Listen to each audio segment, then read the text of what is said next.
was the idea of the Personhood Amendment that Senator Ernst had supported and was behind. What would that? I mean, I guess what's your kind of official stance then on personhood amendments across the board? They're not new to Iowa, and they're not a unique thing here either. Correct. Yes, it's something that we've seen across the country. It's incredibly extreme legislation. It has very clear consequences for women in Iowa.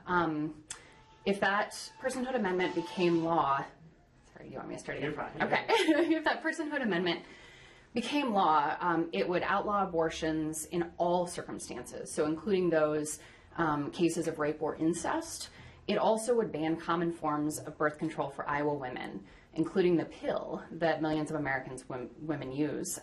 Finally, Joni Ernst has said that if personhood became law, doctors would face criminal punishment for performing medical procedures for their patients.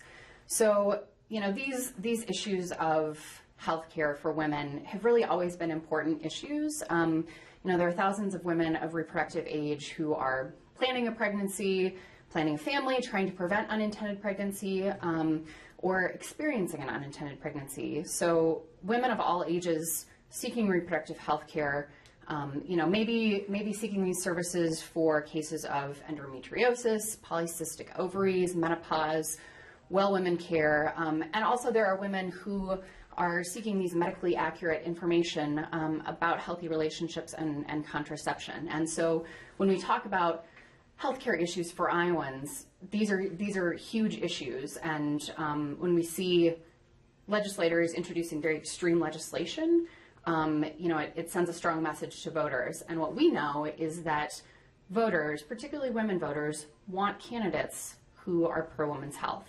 And policies like personhood amendments are not pro-women. How is an amendment like that kind of sneaky in the sense that the amendment itself doesn't necessarily ban those things? It's actually very vaguely worded, but it certainly lays the legal groundwork to do those kind of things down the line. I guess what would be the implications?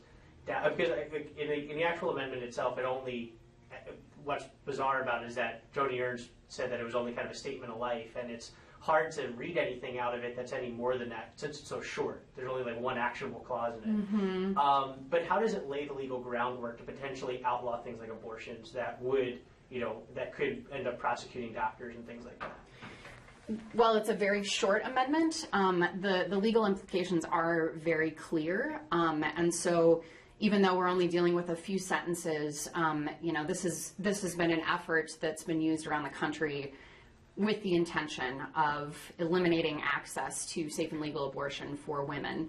And just by having that language in the Iowa Constitution, that in itself lays the groundwork for eliminating access to safe and legal abortion. How frustrating is it to see the potentially first woman to be elected to a higher office in Iowa, be so tough on women's issues like this? Well, I think make no mistake that just because Joni Ernst is a woman does not mean that she is pro-women's health, and we really saw that in Sunday's debate against Bruce Braley. So instead of allowing a woman to make her own healthcare decisions, Joni Ernst would rather have politicians and the government interfering in those private medical decisions that should be left to a woman, her faith, her family, and her doctor. She also believes that health insurance companies should charge women more for health care just because they are a woman. She would remove no copay access to preventive screenings, mammograms, pap smears. Those are procedures that are helping save lives across the country. She also believes that it's appropriate for a woman's boss to decide what types of health care a woman can access. So based on all of these policies, simply because she is a woman, it does not mean that she is supporting women's health care. And yes, absolutely, it's incredibly frustrating. But we have other candidates who can represent pro-women's health issues, and we have other options of sending a woman to Washington. We might be circling back a little bit, but on the issue about over-the-counter contraception, mm-hmm. I guess what's your kind of stance on that? And that she is in favor of that kind of thing. Yeah, so Joni Ernst has finally jumped on this new bandwagon of saying birth control should be available over the counter. this is really just a political smokescreen, and it's part of an ongoing effort by some politicians to take away birth control coverage. So in reality, these proposals set women and families back economically. It would force them to foot the bill for, their birth control. And we're looking at, a $483 million price tag on birth control that has been saved since the Affordable Care Act made these forms of birth control available without a copay.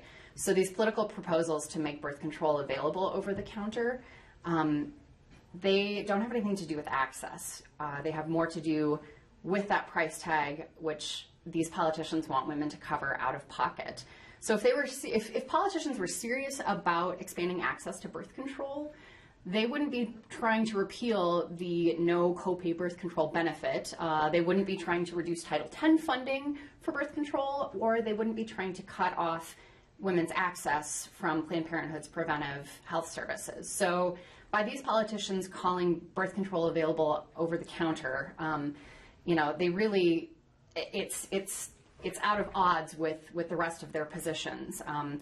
They spend the rest of their time trying, and unsuccessfully trying, to take away that benefit. So this proposal to move select forms of birth control over the counter is just an effort to mask their larger efforts. Sure. Anything you think we've missed, or anything else to add on? I know we could probably talk all day long, but I think the one important point is that we know that women in Iowa want to elect pro-women's health candidates. We see 72% of women's voters who are describing access to birth control as something that's important to them personally. That number jumps up to about 76% of unmarried women. 83% of African Americans, Latinas, and women under the age of 30 identify that as an important issue to them. More than half of women voters say that they would be more likely to support a candidate who opposes allowing employers to refuse to cover birth control.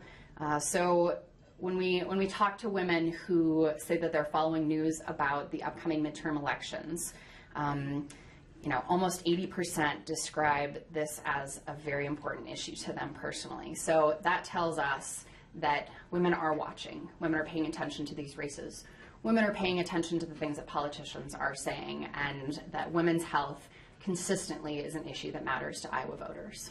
Perfect.